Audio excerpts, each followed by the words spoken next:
Assalamualaikum warahmatullahi wabarakatuh. Sebelumnya saya Aura Najwa Fatika. Di sini saya akan menjelaskan tentang proses dari folikulogenesis. Baik, untuk folikulogenesis adalah proses perkembangan folikel ovarium, yaitu struktur di dalam ovarium yang berisi oosit atau sel telur yang sedang berkembang. Proses ini terjadi dalam beberapa tahap dan sangat dipengaruhi oleh hormon reproduksi.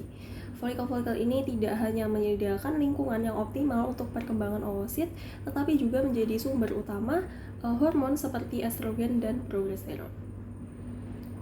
Kemudian, untuk tahapan dari folikulogenesis, proses folikulogenesis dimulai sejak awal kehidupan seorang wanita. Untuk tahapan-tahapannya, yang pertama dimulai dari folikel primordial. Pada saat lahir, seorang bayi perempuan memiliki sekitar 1 hingga 2 juta folikel primordial di ovariumnya. Folikel ini terdiri dari oosit yang dikelilingi oleh satu lapisan sel granulosa pipih. Folikel primordial berada dalam keadaan dorman hingga dibutuhkan untuk siklus menstruasi.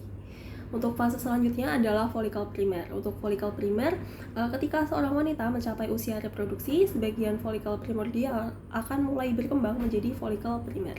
Pada tahap ini, sel granulosa berubah menjadi bentuk kuboid dan zona pelusida, lapisan pelindung di sekitar oosit akan mulai terbentuk.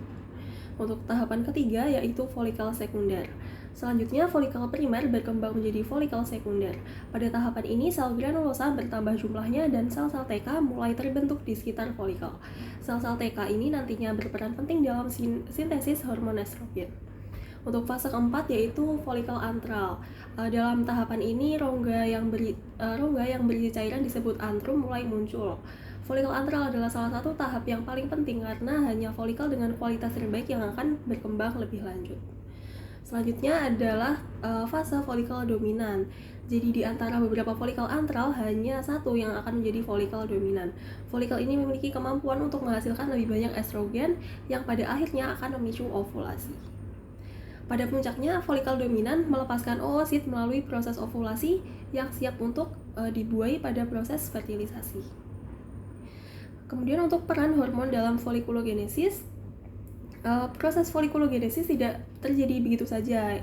Hal ini dikendalikan oleh interaksi kompleks berbagai hormon, seperti misalnya FSH, Follicle Stimulating Hormone. Hormon ini merangsang perkembangan folikel pada tahap awal hingga folikel antral. Selanjutnya ada luteinizing hormone atau LH yang penting untuk pematangan akhir folikel dan juga memicu ovulasi. Selanjutnya ada hormon estrogen yang dihasilkan oleh sel granulosa yang berperan dalam proliferasi endometrium dan pengaturan umpan balik hormonal. Kemudian untuk progesteron diproduksi setelah ovulasi yang mana membantu mempersiapkan rahim untuk melalui proses kehamilan. Selanjutnya untuk folikulogenesis yang sehat sangat penting untuk kesuburan wanita. Gangguan pada proses ini seperti yang terjadi pada sindrom ovarium polikistik atau PCOS dapat menyebabkan anovulasi atau siklus tanpa ovulasi yang menjadi salah satu penyebab infertilitas. Baik, sekian pembahasan proses folikulogenesis dari saya. Wassalamualaikum warahmatullahi wabarakatuh.